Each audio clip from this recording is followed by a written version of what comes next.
Presiden Joko Widodo meminta para menteri di Kabinet Indonesia Maju untuk menyokong program Presiden terpilih Prabowo Subianto. Presiden Jokowi menginginkan agar transisi pemerintahan dari dirinya ke Prabowo berjalan efektif. Bahkan, Jokowi mengatakan jika diperlukan regulasi dan perumusan kebijakan utamanya untuk program unggulan presiden terpilih, maka para menteri di kabinetnya harus segera mengeksekusinya. Pernyataan tersebut disampaikan Presiden Joko Widodo dalam rapat kabinet paripurna terakhir di Ibu Kota Nusantara, Kalimantan Timur. Kita semuanya harus mendukung penuh program presiden terpilih, pastikan transisi pemerintahan berjalan efektif.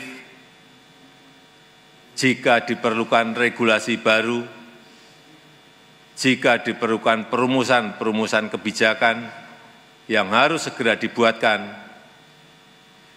segera dibuat dan segera diselesaikan. Utamanya untuk program-program unggulan presiden terpilih.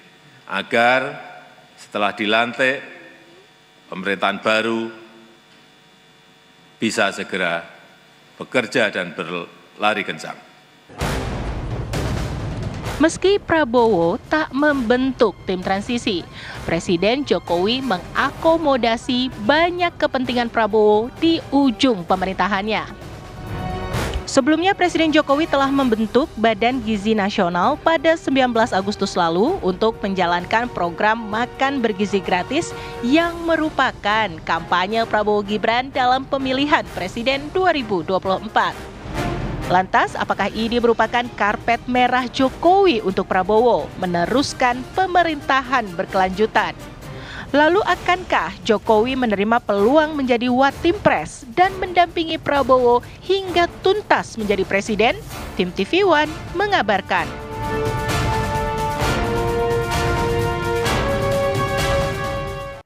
Ya, Jokowi Prabowo terlihat nyaman. Transisi aman inikah kesan yang ingin ditampilkankah di akhir masa jabatan Presiden Joko Widodo, kemudian juga menimbulkan pertanyaan di tengah masyarakat. Nah, untuk membahasnya kami sudah menghadirkan para narasumber yang mungkin bisa membaca apa sih makna pesan dari Presiden Joko Widodo ini kepada menteri-menteri di Kabinet Indonesia Maju. Sudah ada Bang Emmanuel Ebenezer yang dari dulu sebagai relawan Jokowi, sekarang relawan Prabowo juga. Bang Noel, apa kabar? Sehat? Alhamdulillah sehat. Alhamdulillah. Ada juga Mas Khoirul Umam, pengamat politik kita. Mas Umam, sehat? Malam, sehat. Malam, Mas Umam. Dan juga siap, nanti malam. bergabung bersama kita ada juru bicara Prabowo, Bang Daniel Azhar Simanjuntak. Bang Daniel, Assalamualaikum, selamat malam. Waalaikumsalam warahmatullahi wabarakatuh, Mbak Ken. Selamat malam, Bang Noel, Mas Umam. Ya. Dan nanti juga akan bergabung dari PDIP ada Bang Nur Sirwan yang kita masih tunggu kebersamaannya di sini. Bang Noel, ini kalau melihat pesannya Pak Jokowi di rapat kabinet paripurna terakhir kemarin Jumat, pesannya banyak banget loh untuk menteri-menterinya ini untuk betul-betul mengakomodir, mempersiapkan pemerintahan dari Pak Prabowo nanti ke depannya. Apa sih sebenarnya pesan yang ingin disampaikan? Kan pasti Bang Noel dari dulu yang sudah sebagai relawan Jokowi, sekarang jadi relawan Prabowo, tahulah, pasti lebih tahu bagaimana karakter kepribadiannya dari dua orang ini. Ya, pertama Jokowi punya rasa trust ya, trust plus terhadap Pak Prabowo. Ini saya rasa baru dalam sejarah Republik ini seorang mantan presiden begitu lugas menyampaikan dukung. Biasanya kan kalau nggak bermusuhan, diem-dieman. Dan kita punya tradisi itu dan tradisi itu tidak baik. Dan ada tradisi yang menurut saya, menurut pandangan kita, ini adalah tradisi baru yang dipelopori oleh Pak Jokowi. Gitu. Dia coba mengajak para pendukungnya, kabinetnya, nanti mantan-mantan dia dulu. Ini kan nggak jauh-jauh nih.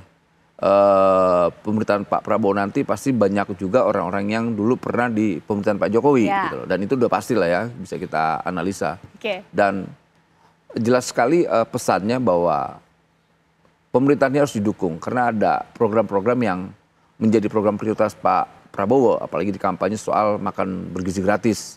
Itu akan menjadi program unggulan. Nah, semoga nanti ke depan program ini bisa berjalan dengan baik, apalagi tadi Pak Jokowi bilang kalau seandainya harus ada yang dirubah. Kemudian kalau harus ada yang dijalankan dan sebagainya, ya jalankan. biar program ini, pemerintahan Pak Prabowo ini biar berjalan dengan cepat.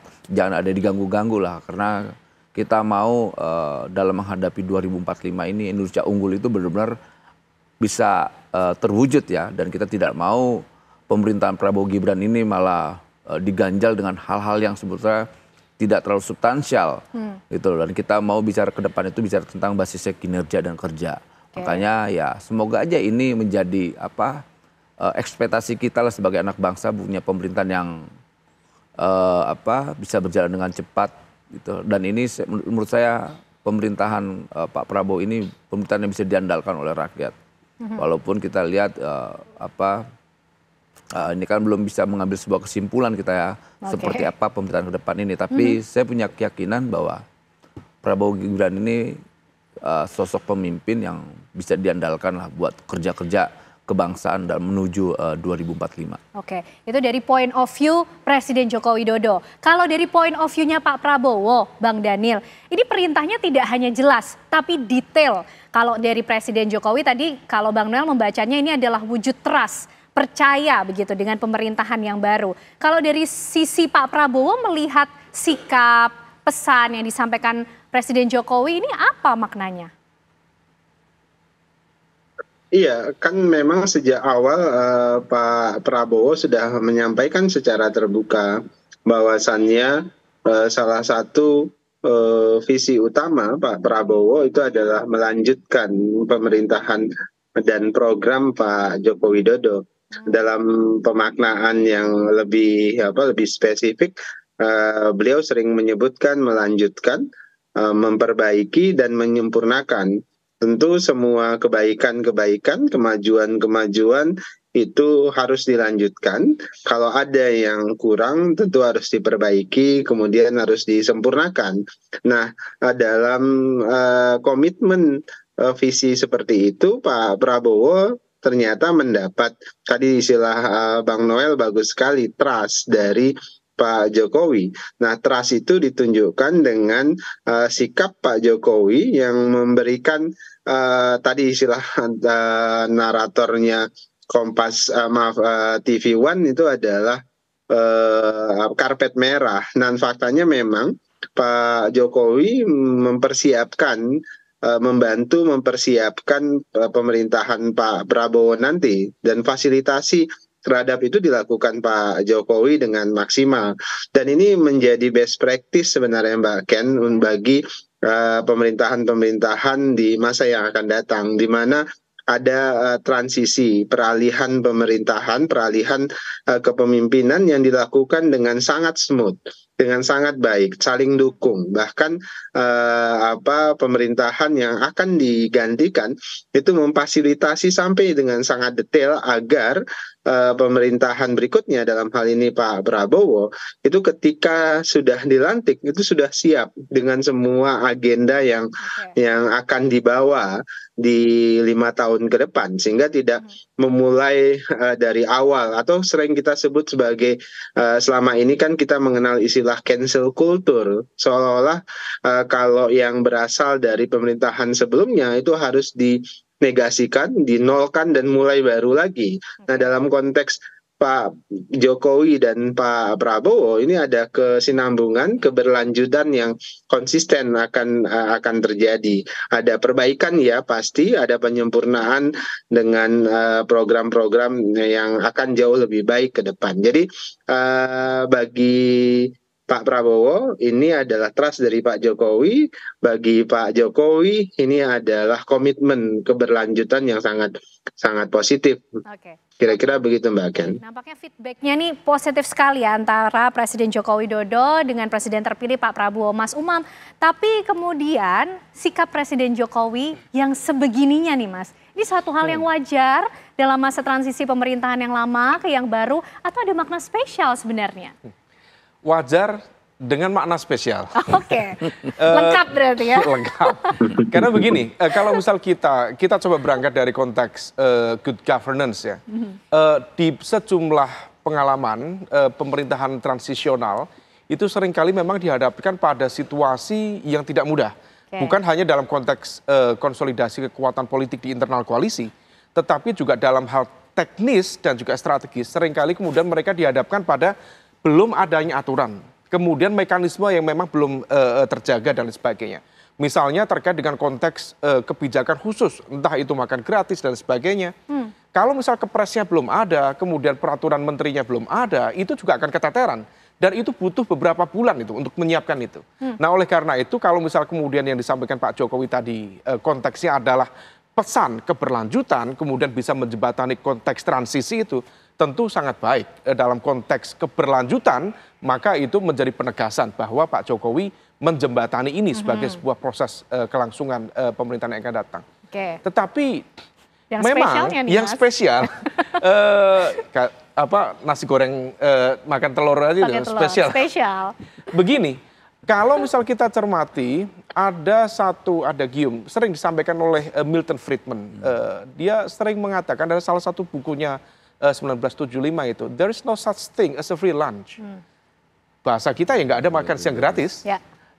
Meskipun Pak Prabowo akan ini membuat makan siang gratis, tapi dalam perspektif Milton Friedman tidak ada makan siang gratis. Artinya bahwa apa yang disampaikan Pak Jokowi memang dalam konteks tertentu itu adalah dukungan dalam konteks governance, tata kelola pemerintahan. Tetapi dalam konteks politik rasa-rasanya itu adalah bagian dari ekspresi sense of belonging. Karena pada saat yang sama barangkali Pak Jokowi juga merasa memiliki saham politik atas pemerintahan baru ke depan. Nah kalau misal kemudian demikian, maka yang kemudian menjadi pertanyaan adalah tentu there is no such free lunch itu yang kemudian perlu dicerna lebih lanjut. Apakah kemudian Pak Jokowi masih akan memiliki pengaruh baik secara teknis maupun strategis dalam konteks penentuan kebijakan ke depan, ataukah dalam bahasa vulgarnya, apakah masih ada akan proses lanjut cawe-cawe ke depan, ataukah kemudian ini menjadi kekuatan bayang-bayang yang kemudian bisa berdampak pada sistem presidensialisme itu sendiri, yang otoritas, yang memang di tangan presiden terpilih. Nah kalau misal kemudian ini terjadi, tentu akan menciptakan situasi instabilitas politik yang tidak produktif.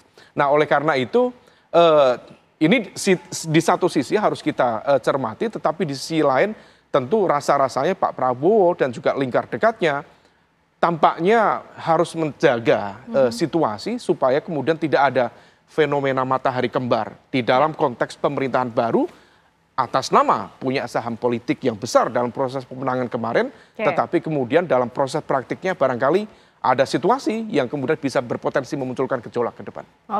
Tidak ada makan siang gratis, padahal program unggulannya Pak Prabowo ini ada makan siang gratis. Bang Noel nanti mungkin bisa menanggapi mengenai hal ini, betulkah itu yang dimaksud oleh Presiden Jokowi? Tapi dijawabnya nanti Bang Noel. Selesai jeda pemirsa, kami kembali untuk Anda.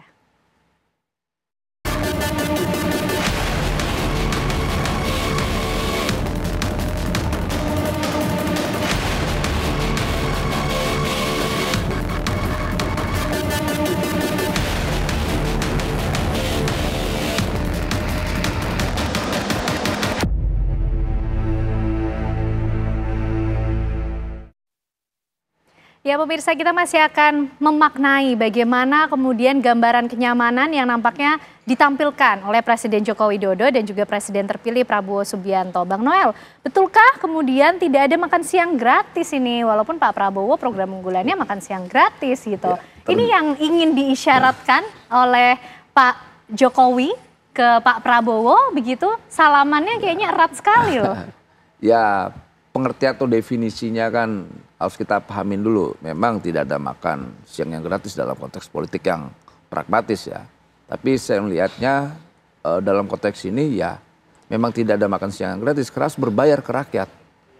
Bayarnya bukan ke Jokowi, bayarnya ke rakyat. Makanya ada istilah makan gizi gratis.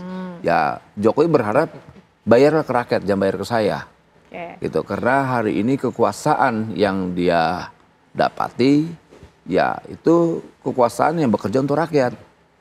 Jadi ya makan siang gratisnya itu dalam konteks politik yang hari ini yang saya pahami ya memang tidak gratis. Anda harus bayar Pak Prabowo, bayarlah ke rakyat nanti dengan program-program yang menjadi program unggulan itu. Makanya Pak Jokowi berharap pemerintahan ini biar jalannya cepat, kencang. Kalaupun ada harus dirubah dan sebagainya silakan. secara otoritatif Pak Prabowo punya otoritas besar dalam memimpin pemerintahannya. Karena dia kan pemimpin eksekutif yang nggak mungkin Pak Jokowi mau intervensi.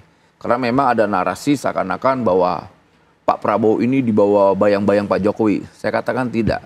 Pak Prabowo ini punya karakter, pemimpin yang punya karakter. Dia sudah biasa ngadepin hal yang kayak begitu. Tapi dia ingin menunjukkan pemimpin itu ya berdamailah. Guyun, guyup, tak usah kayak gimana. Karena kita lihat, kalau mau lihat sejarah proses transisi pemerintahan, selalu dalam proses yang bergejolak dari Bung Karno ke Soeharto, dari Soeharto ke Habibie, dari Habibie ke Gus Dur, dari Gus Dur ke Mega, dari Mega ke SBY. Baru dari SBY ke Jokowi yang sedikit kita lihat bagus ya. Ada proses transisi pemerintahannya menurut saya itu bagus sekali. Kedua, nah Pak Jokowi ingin melakukan hal itu lagi. Nanti itu menjadi tradisi dan menjadi standar. Jadi jangan kayak kanak-kanak lah.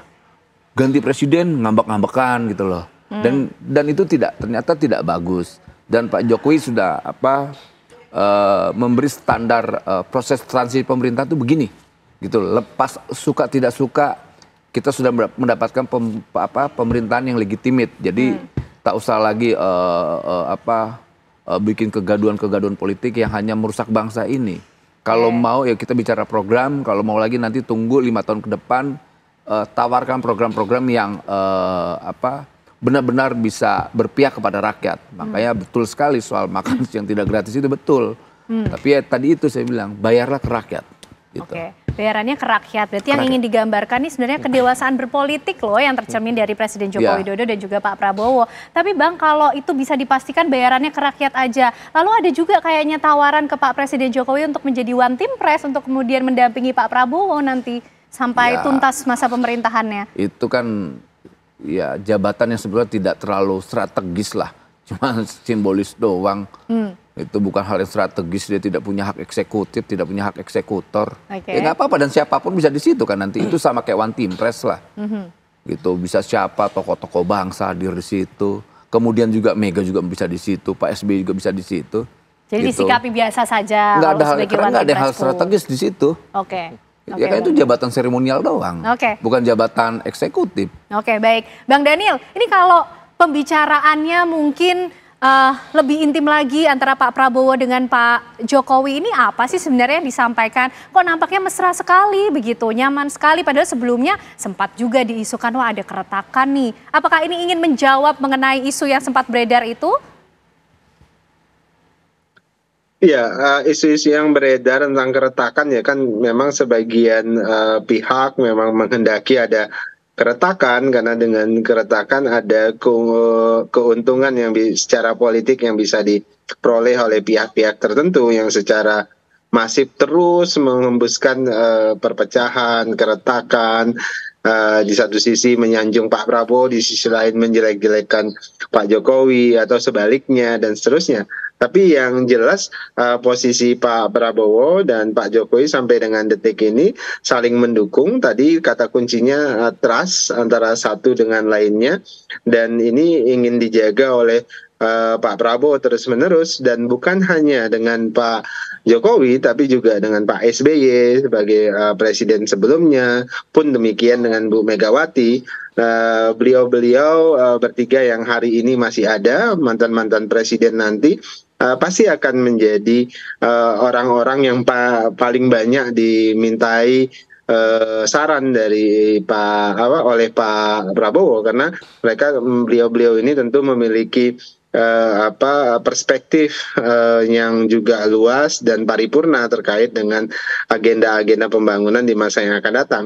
Kan Mbak Ken, seperti saya sering sampaikan dan Pak Prabowo juga sering sampaikan, bahwasannya agenda keberlanjutan itu bukan hanya sekedar berhenti berlanjut dalam konteks melanjutkan agenda pembangunan Pak Jokowi, tapi ini bermakna akumulatif advantage atau akumulasi dari kemajuan-kemajuan atau kebijakan-kebijakan baik yang sudah dimulai oleh Pak Jokowi, sudah dimulai oleh Bu Megawati, sudah dimulai oleh Pak SBY dan seterusnya. Jadi Pak Prabowo punya komitmen untuk terus menjaga persatuan antar seluruh elemen bangsa, apalagi dengan elit-elit pemimpin negara di sebelum Pak Prabowo. Oke, Bang Daniel begini, yang kita saksikan saat ini itu adalah kemudian tawaran yang diberikan oleh Presiden Joko Widodo bahwa oke, saya akan siapkan ini transisinya ke pemerintahan yang baru Pak Prabowo, karena kan tidak ada tim transisi sebenarnya ya yang dibentuk dari Pak Prabowo, adanya tim sinkronisasi gugus tugas. Atau kemudian dalam pembicaraannya Pak Prabowo, oke, mohon arahan dari Presiden Jokowi untuk bisa terus melanjutkan program-program baik yang sudah dilakukan sebelumnya.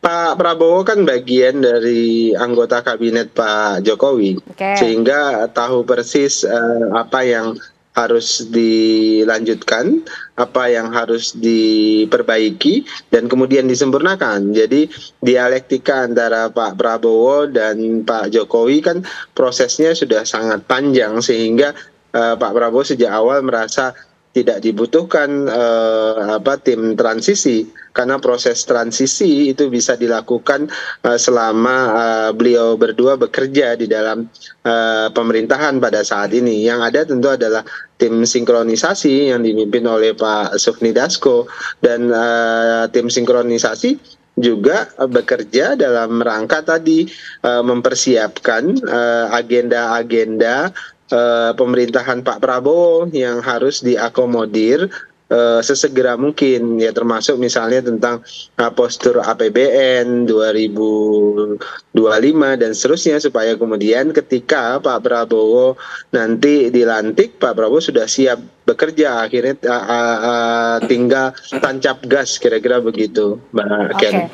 Mas Umam, yang terjadi arahan Presiden Jokowi kepada anggotanya, menteri-menteri di Kabinet Indonesia Maju, ini adalah kalau Mas Umam melihatnya hasil permintaan dari Pak Prabowo atau pure penawaran yang diberikan oleh Presiden Jokowi? Karena kayaknya akomodirnya lumayan banyak nih, termasuk ada beberapa dari Partai Gerindra ditempatkan dalam Kabinet Indonesia Maju untuk on job training lah, internship dulu, magang dulu, gimana nih Mas Umam? Ya, proses negosiasinya terus berjalan dan itu adalah bagian dari kompromi politik yang tentu mengakomodir hampir semua kekuatan politik yang ada di partai-partai, termasuk juga sebagian kalangan profesional yang ada di pemerintahan saat ini, tampaknya juga mendapatkan dukungan dari Pak Jokowi untuk masuk di pemerintahan baru.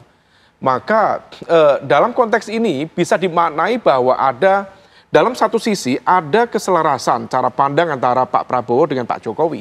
Tetapi di saat yang lain ini juga bisa dimaknai bahwa Pak Jokowi masih punya kuasa dalam menentukan bagaimana kemudian formasi kekuatan pemerintahan baru ke depan. Dan kalau misal kemudian kita lacak lebih lanjut ya, pesan dari Pak Prabowo, pesan dari Pak Jokowi itu kalau dalam bahasanya Bang Noel tadi itu, membayar kembali pada rakyat. Itu kan sangat bagus itu. Itu ekspresi dari politik etik. Dalam konteks yang sama, itu adalah politik balas budi.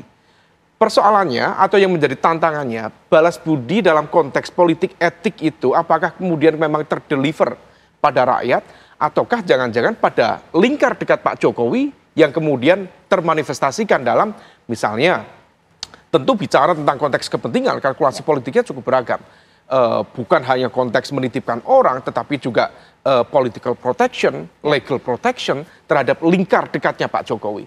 Nah, kalau misal kemudian hal itu dianggap sebagai sebuah trust gitu ya, tentu sangat baik juga meskipun ini politik yang sangat dinamis. Dan kita tahu etalase kemarin di pemilu 2024 yang lalu, bagaimana trust, kepercayaan yang terbangun sekian lama, akhirnya kemudian dikecewakan, akhirnya kemudian terkhianati sedemikian rupa.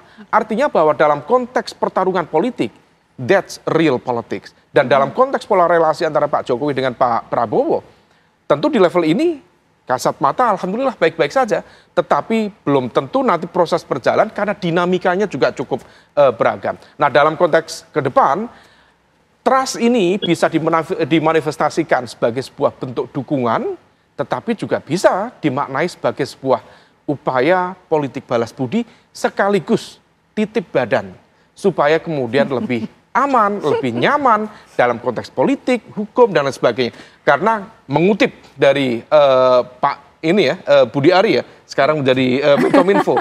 Kalau sudah turun dari kekuasaan itu hati-hati, salah posisi bisa masuk penjara gitu loh.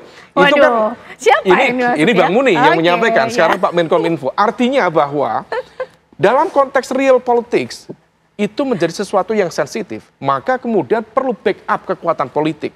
Memang Pak Jokowi bisa masuk di One Team Press, betul tadi yang disampaikan Bang Noel, One Team Press apapun namanya nanti, DPA atau apa, sekarang proses legislasinya sedang diproses ya, digarap ya. Tetapi kemudian upaya Pak Jokowi atau lingkar dekat Pak Jokowi misalnya yang diinformasikan misalnya akan bergabung dengan sebuah partai besar, let's say Partai Golkar, yang secara nomenklatur kekuatan politiknya terbesar di dalam struktur Koalisi Indonesia Maju, maka bisa saja itu dirasakan sebagai bagian dari political threat atau ancaman secara politik untuk kemudian bagi Pak Prabowo dalam menjalankan pemerintahannya ke depan. Artinya proses dinamika ke depan akan sangat-sangat light, sangat fleksibel, sangat dinamis, dan semuanya itu akan ditentukan oleh negosiasi dan juga kompromi kepentingan yang kalau misal kemudian tidak termanage dengan baik, benturan berpotensi terjadi. Tetapi kita lihat seberapa disiplin para elit-elit ini menjalankan kekuatannya, mengeksersis kekuasaannya, kalau bisa dijalankan secara disiplin, barangkali stabilitas politik akan terjaga. Tetapi kalau benturan itu tidak termanage dengan baik, maka riak-riak kekuasaan akan muncul nanti di momentum selanjutnya. Oke, Bang Noel mungkin menanggapi, betulkah ini adalah gambaran Pak Jokowi sedang mengeksersis kekuasaannya di pemerintahan Pak Prabowo yang baru? Saya rasa sih, ya pernyataan itu tidak benar ya, apa yang harus dilatih lagi. Saya rasa Pak Prabowo sudah terlatih lah, dia pemimpin kok, gitu loh. Dia pemimpin yang sudah terlatih dalam kondisi apapun, apalagi dia ngerasain bagaimana waktu dia memimpin di kesatuannya, komandonya di Kopassus, kemudian berlanjut lagi dia memimpin di kementeriannya, di Kementerian Pertahanan. Jadi tidak ada lagi mau di exercise lagi. Ini pemerintahan ke depan ini saya yakin bisa menjadi contoh siapapun ya, karena kan kita politik kita kan masih dalam politik transisi ya, dari transisi demokrasi, dari transisi reformasi ke transisi demokrasi, kemudian dari transisi Pak SBY ke Pak Jokowi. Makanya hari ini tidak ada yang namanya pemerintahan transisi, karena memang tadi apa yang disampaikan Bung Daniel, ya ini pemerintahan yang berkelanjutan. Yang ada pemerintahan tim sinergisitas itu yang dipimpin oleh Pak Dasko. Nah, kita bisa lihat nanti kita akan gambarkan bahwa ya pemerintahan ini basisnya udah trust plus lah ya.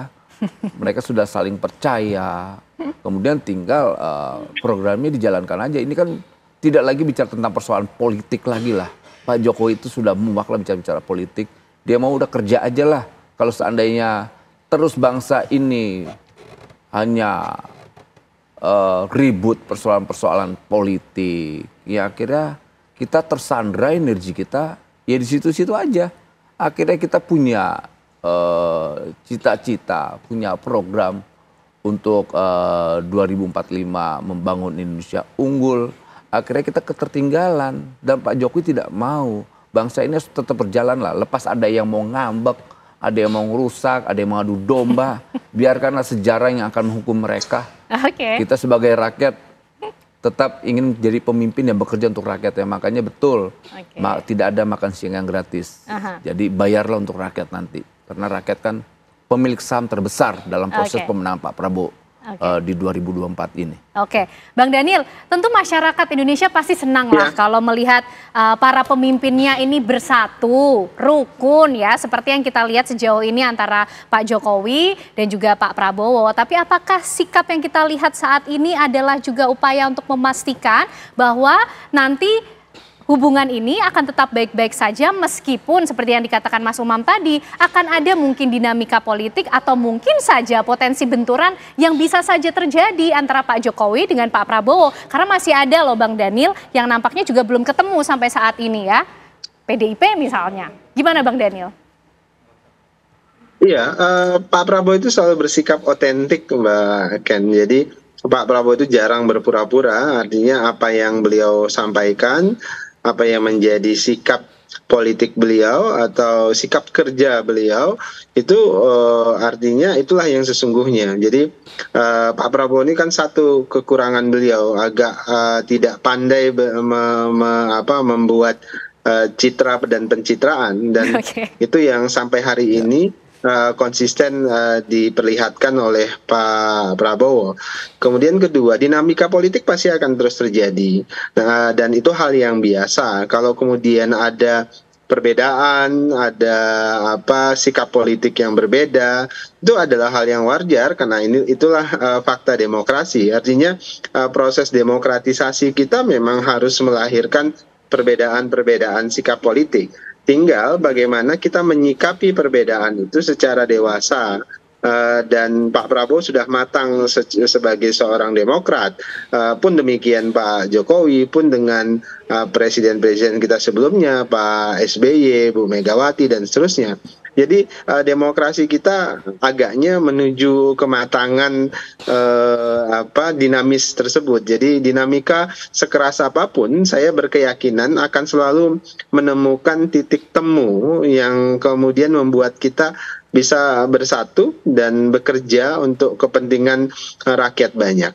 Oke, baik. Tentu transisi efektif yang diharapkan lah ya oleh masyarakat juga, sehingga keberlanjutan yang baik yang akan kita lihat, dan nanti Pak Prabowo dan juga Mas Gibran yang akan membayar lunas ya, Bang Noel ya, ke masyarakat. Terima kasih Bapak-Bapak semuanya, Bang Noel, Mas Umam, Bang Daniel juga malam hari ini sudah bergabung di Apa Kabar Indonesia Malam.